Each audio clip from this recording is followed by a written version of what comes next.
Welcome to Formative, the show where today's leaders are interviewed by the leaders of tomorrow.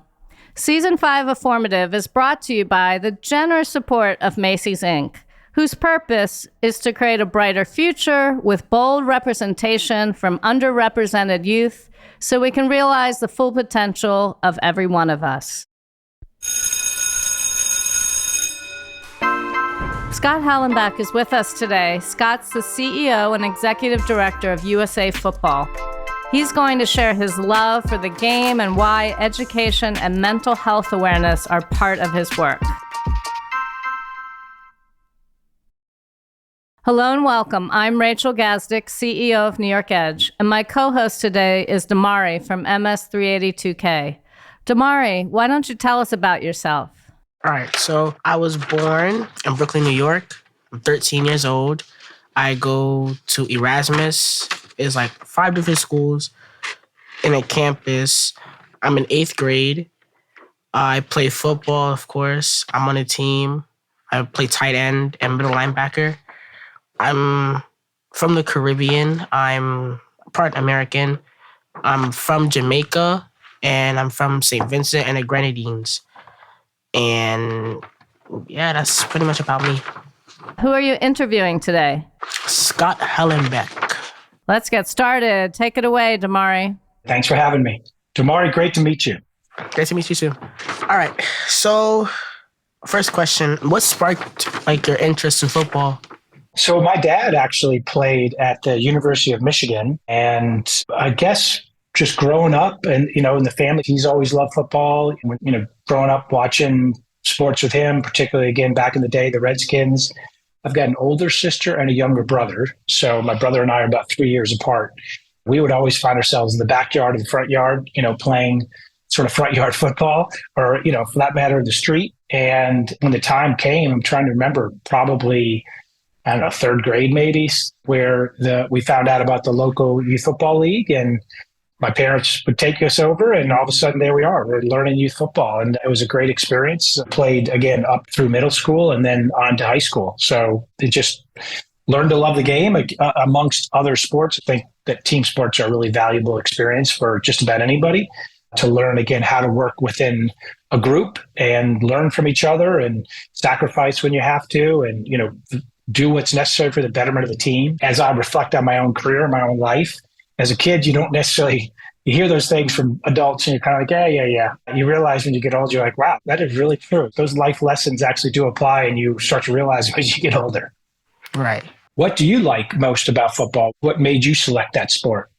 So growing up, I really didn't play a lot of sports.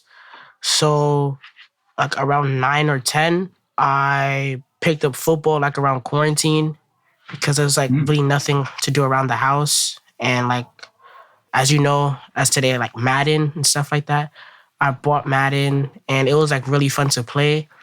And I wanted to do that in real life. So around 2021, I officially got on a new team, and yeah. That's great. I can tell you that we hear from so many kids as well as even coaches that a lot of them start with Madden. They sort of learn the game, play calling, formations, all kinds of things. So it's an amazing way to sort of engage people, inform people, and ultimately get them involved in the game. So that's really interesting. The other thing I would share with you, there's an organization, they call it the Olympic movement. So the Olympics, that I'm sure you're aware of. Every sport has what they call an international federation. And so we actually have one called the International Federation of American Football. And there's some 70 countries around the world. And Jamaica is one of the member countries. Yeah. They host what they call national teams. So if you've ever seen Team USA with USA Basketball or USA Swimming or USA Hockey or something like that, we are now doing that sort of thing. So it's the opportunity where you can actually represent your country and wear USA across your chest, and either in tackle or flag, and youth and adult. So just some really interesting opportunities for the future. But just because of your background and, I guess where your lineage is from and your family is from, it's interesting that Jamaica and the Caribbean have a number of countries that actually are members of that international federation. Right. Where are you from? So I was born in Ann Arbor, Michigan, and grew up most of my life in Maryland, in the Kensington, Bethesda area of just probably about 15, 20 minutes outside DC in Maryland. So spent most of my life there, but I've actually moved all around in my schooling. I ended up going to college in New Hampshire, and then I worked in Massachusetts and Atlanta, Georgia, and Colorado Springs with the U.S. Olympic Committee and a variety of other things. So I moved all around the country. I've had great opportunities to see a lot of the different parts of our wonderful country. That's really good. Have you ever played like football? Yes. So, yeah, a little background, I guess, on my sports career. Let's see. I grew up playing multiple sports, probably like many kids. Definitely played football in youth football as well as high school. Played multiple sports, but happened to excel at basketball. So I actually played basketball in college. Carried on as a parent, I encouraged my kids to play multiple sports in addition to the importance of scholastic and other social opportunities, but really felt that it was a critical, well-rounded opportunity for development. So yeah, I'm a big advocate of kids playing multiple sports. So you said that you was like really good at basketball and you played basketball like in your college career, right? So why didn't you just like go pro or play basketball instead of playing football? Yeah, no, fair. I don't know if I said I was really good. I did say I was good enough to play basketball in college, but I wasn't necessarily good enough to make it to the NBA of a professional level. But I would tell you that, it was a really amazing experience when you go off to college, depending on which college you pick and how big they are and where they are and all these things. It's what sports does is it gives you the opportunity to immediately meet other people and sort of shrink down however big that new university is or that new community is and down to a select group of people that you know. So whether it's a football team, whether it's a basketball team, what have you, or some, could be the band or theater or some other opportunity. But it's just a great way to build a network of people quickly. I found that to be extremely beneficial when I first went off to college, and then, still have lifelong friends from my college basketball teams, our coaches, everything. So if you desire it and you get the opportunity to play at that level, I found it to be an incredible experience and a lot of fun. Do you still like basketball? I do. I tend to watch college basketball probably more than professional basketball now. I remember back probably being in, middle school and high school. This is way back when Magic Johnson and Larry Bird and Dr. J were playing. I don't know if those names ring a bell, but it was super impressive back then. And, Michael Jordan was coming onto the scene. And so I loved it back then. I felt it was more about the teams themselves than it was about individual players. It feels like today it's so much about individual players versus back then it was, the Lakers versus the Celtics. And it was a battle between the two teams with some incredible players on each. I was a big-time Philadelphia 76ers with Dr. J and Moses Malone. Those names may not ring a bell, but they were incredible back then. But I just loved it was all about the teams. And that's why I kind of like college. It's still today, for the most part, about, pick a school, two universities battling out rivalries. And I tend to like that team-based approach versus maybe individual players. That's also why I think I like maybe football so much, because it's always about the team first. Even again, it's the Patriots versus the Colts, and they're battling out, but it still is Tom Brady versus Manning. But it really is the teams, and so you get excited about the teams and get energized and support them. And then obviously, if a great player moves on, because it is a business and they have every right to do that, you still love the team. That's what I think is great. I know you're an Eagles fan, but who's your favorite in the NBA? Or just basketball at large? My favorite in the NBA currently is in between the Lakers or the Warriors or the Grizzlies. Technically the Grizzlies, yeah. Wow. And which players? I have to assume LeBron. Hard not to pick LeBron. I don't really like LeBron like that. I like John Morant a lot. I like Stephen Curry. I like Jaren Jackson Jr. I like a lot of them, but my favorite right now is John Morant. Yeah, he's a super impressive athlete and player. Yeah. Any career-ending injuries? Like why you stopped? Good question. So not necessarily. I guess I was very fortunate, certainly through youth and high school, but even in college, I fortunately had never had any significant injuries.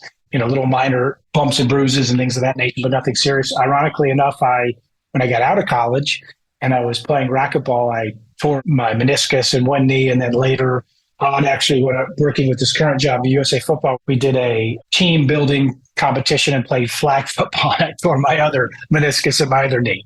So my worst injuries have been outside of the career of sports when I was, growing up and playing in college. Oh, wow.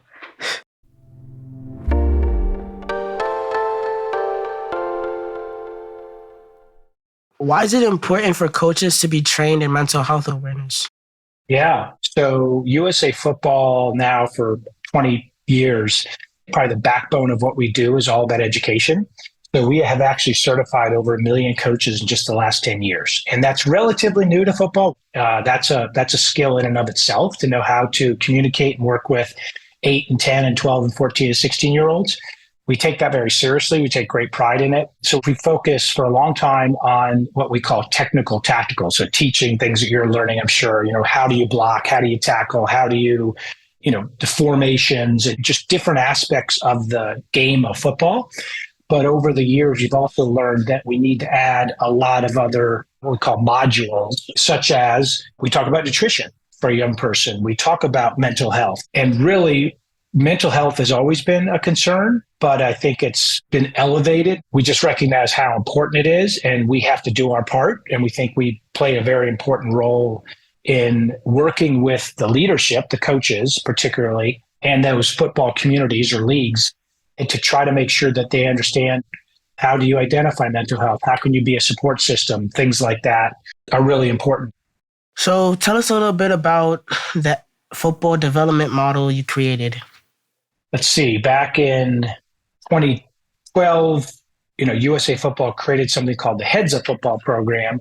And that was, again, largely focused on better teaching tackling and blocking. So contacts and how do you reduce contacts? So practice plans and reduction in contacts and practices, a lot of things that we worked with the NFL on and other leaders in football and the medical community.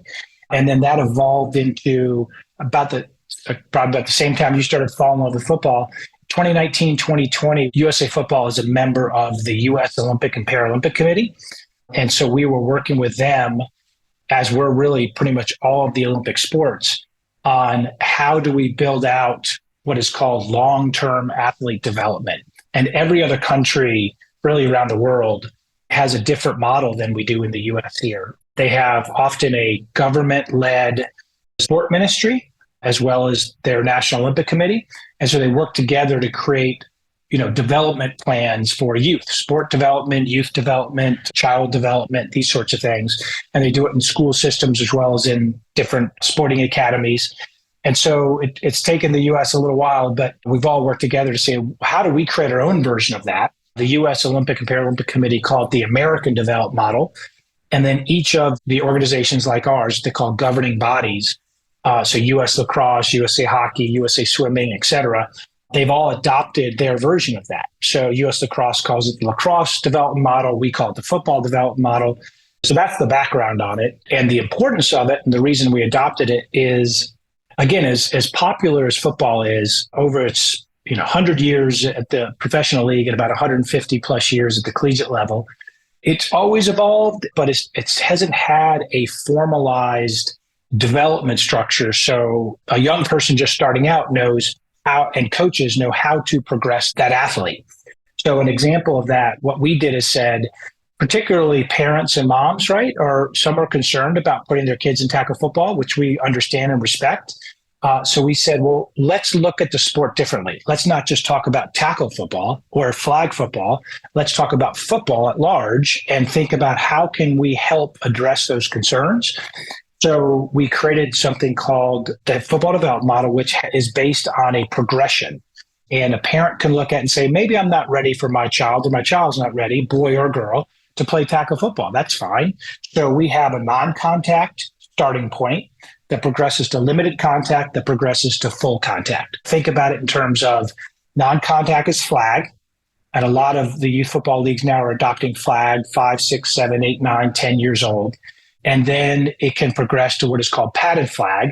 But frankly, most at that point, call it 9, 10, or 11, progress to the contact side. And we then added 2 different development games in that level. We call it rookie tackle and senior tackle. So rookie tackle is what they call a small-sided game. So you take, rather than a 100-yard traditional football field, we boiled it down to 40 yards by 35 yards. And it's either 6, 7, or 8 players on a side versus 11. And it's a great way for coaches and players to get exposed to the game and learn the positions in a controlled environment. So a lot of times in youth football, I don't know if you've experienced this, where some of the best teams and coaches get the fastest young person and they, pitch them the ball and the running back just runs outside and runs to the house.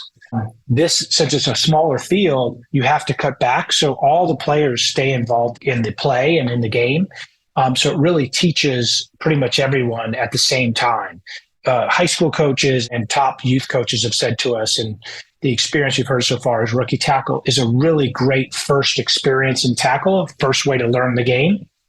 And then again, if and when you're ready, you progress to 11-a-side, full field, traditional tackle football, probably what you're playing, I imagine. And then obviously from there, you can progress to high school if you want to continue to play in the sport.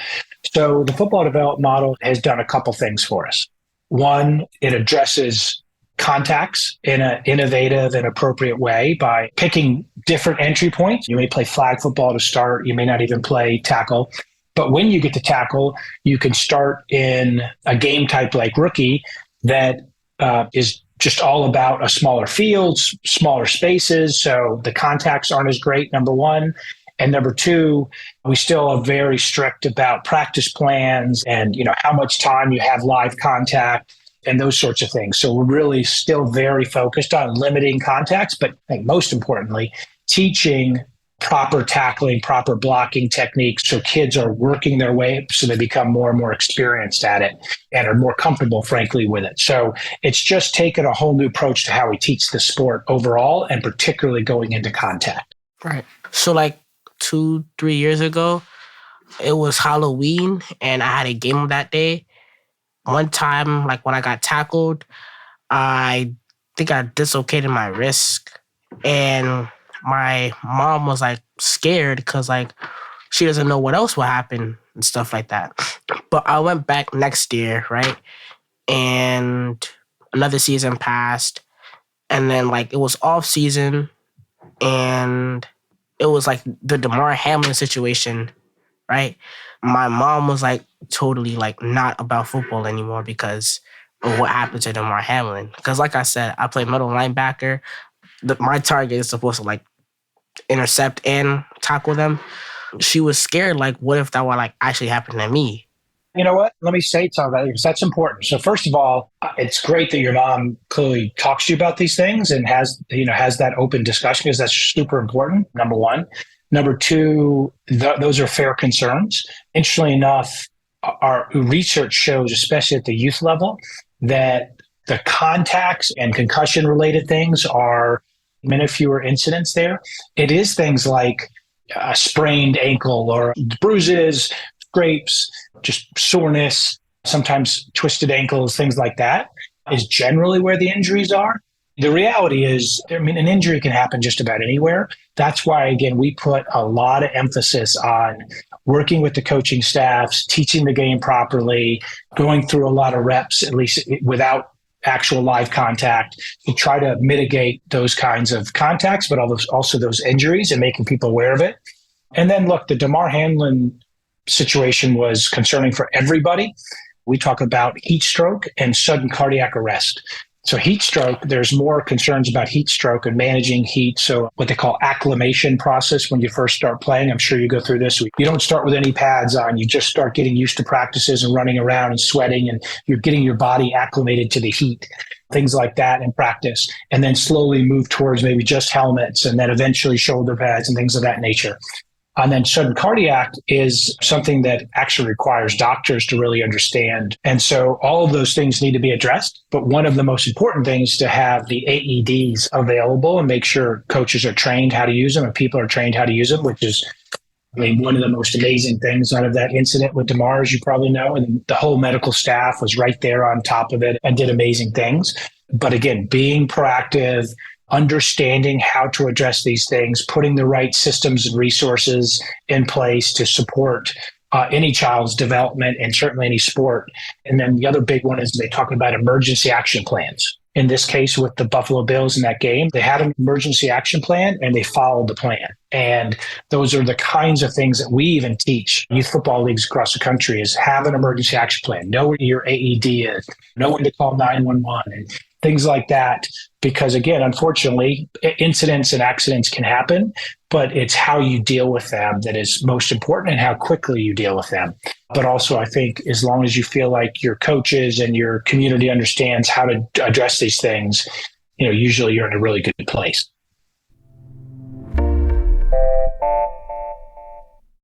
What is your favorite NFL team? So again, growing up in Maryland, DC area, I've always been, and I know the name has changed, but the Washington Redskins and the great era in the 80s and early 90s.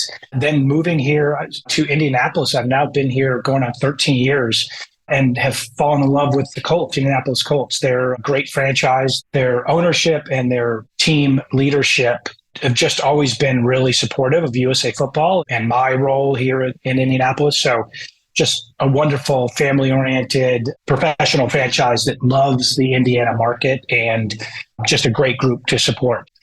In my role working so closely with the National Football League, we actually get to work with all 32 NFL clubs.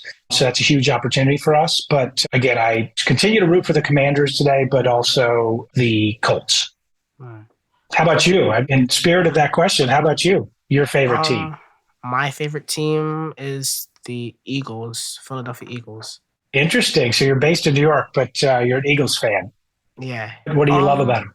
I really like Jason Kelce and Jalen Hurts. But Jalen Hurts is like my favorite football player right now. But that's terrific. He's a great role model. I think just so impressive what he did in college to, obviously playing at Alabama at an incredibly high level, but then transitioning and going to Oklahoma and winning the Heisman Trophy. I mean, that's a heck of a story of dealing with adversity and rising to the occasion and frankly, just making the most of just about any situation. He's super impressive. Great role model for all of us. Who is your favorite NFL player or best NFL player of all time? Let's see. Boy, that's tough. My wife is from Massachusetts, and so they've been longstanding Patriots fans. And so hard not to appreciate the success of Tom Brady. So he's certainly up there in terms of just super impressive how he, again, talked about things like nutrition and taking care of your body and just being really disciplined and focused on things. He's done just a spectacular job through all of that. And I think has proven that almost no matter what team he plays for, he is an incredible leader and an incredible player. He's certainly one that I just look up to and am super impressed by. Peyton Manning certainly is another, being here in Colts country. Let's see. Mahomes, is another. Patrick Mahomes is super impressive. I'm only talking about quarterbacks. Travis Kelce, another one that's super impressive. So I'm not sure I have a singular favorite player. Probably just more impressed by the players that just have a real commitment to, their position, their team, really work extremely hard to be the best they can be. You know what? I even put like Damar Hamlin in there. Like how he managed through that whole situation. People like that are all about the team, all about, working incredibly hard to be the best they can be. It's never really about them. So it's not about ego and those things. It's about, how can I be the best I can be to make sure that I can contribute to my team and make us all better. So those are the kind of attributes that I find incredibly impressive in players that at least I like to watch. How about you? What do you think? My favorite of all time probably has to go to, favorite wide receiver, probably Odell Beckham Jr. Another one, probably Randy Moss or Terrell Owens. But other than that, my favorite of all time, probably Tom Brady, yeah. Because Tom Brady and him being in like the NFL since like in the 90s or from 2000? Long time ago. Absolutely. Yeah. Yes. So that's like insanely crazy. So yeah, my favorite is probably Tom Brady as well. I've had the chance to meet Randy Moss, and he is just an incredibly impressive person. He's definitely one of those folks that is naturally gifted. I mean, he's just such an incredible athlete his entire career as a high school player and a collegiate player, and then, of course, in the NFL. He really committed himself to working really hard and being the best at his craft and his position. And then he also was a great mentor. He would give back to a lot of other wide receivers and athletes, credit him with just helping mentor them and help them become the best pros they can be. He's just a super guy. And one of the things he does, you should obviously see him on ESPN and commentating, but he actually does a lot of training of athletes, high school athletes, college athletes, and then athletes that are going to the NFL or trying to get in the NFL for the NFL Combine and such. So he's another one that just is super impressive and just a great person, a great leader, and is always trying to give back to the game. Yeah. This is my last question, right? Like, have you ever met like a star NFL player, like other than Randy Moss and stuff like that? Have you ever met like, what is his name again? He was the Patriots head coach when Tom Brady was around. Oh, Bill Belichick? Yeah. Have you ever met him? I've met him, yes. I wouldn't say I've had like extensive conversations, but we're fortunate enough to work very closely with the NFL league office. So I get a chance to talk to Roger Goodell, the commissioner, periodically, and a lot of the leadership at the league office. Get to work with some of the owners. We certainly get to interact with some of the players. I've had a chance to meet any number of NFL players, current and former, what they call NFL legends. So yeah, it's an exciting opportunity. What's great is you always get the impression about just how much the game means to them and how thankful they are for the opportunities to have made it to the levels. And, many of them just talk about ways, how can we give back? Because again, we focus a lot on youth football. And so they're often like, hey, how can we help just give back to the game, which is, I think, really wonderful. All right. How about you? Have you had a chance to meet any of them? So my stepfather, he was like a coach for like the school that I currently go to. He used to coach like people like Curtis Samuel and stuff like that. So I used to like, hang around Curtis Samuel a lot. And yeah, so. Yeah, that's neat. Well, you're young, so you're going to have opportunities to meet people going forward. But I would just tell you that you've done a great job on this interview, and it's a pleasure to meet you and really appreciate, getting the chance to talk to you about these things. Pleasure to meet you too. Okay, so I think Damari's being modest. He skipped one of his questions. He was going to ask, how does it feel to be interviewed by a future NFL star? There you go. So then I can ultimately say that I've spent time talking to a future NFL star. I look forward to those days, and I can remember back and tell my grandkids, he interviewed me. And I knew at the time that he was going to be a future NFL star. That's terrific. Well, good luck with that. Thank you. Thank you for being on today. There's one question we ask all our guests at the end of the show. Knowing what you know now, what advice would you give to your 13-year-old self? That's a great one. Wow. So definitely listen first. Think carefully about, whatever that subject matter is or that decision, that moment in life and those decisions. Carefully think about the pros and cons of it, and then have confidence in yourself and proceed from there. So a lot of times at that age, you're certainly not as confident as maybe you should or could be, but often if you take the time to listen, think carefully, and then act to make an appropriate decision, it only builds your confidence. So I guess I would reflect on it that way. Thanks to both of you, and really appreciate you inviting me to be on the show. Same to you. Thanks for listening to Formative, a production of New York Edge. I'm your host, Rachel Gazdick. My co-host today was Damari from MS382K in Brooklyn. He was assisted by Kristen. She was assisted by Jasmine. Season 5 of Formative is brought to you by the generous support of Macy's Inc.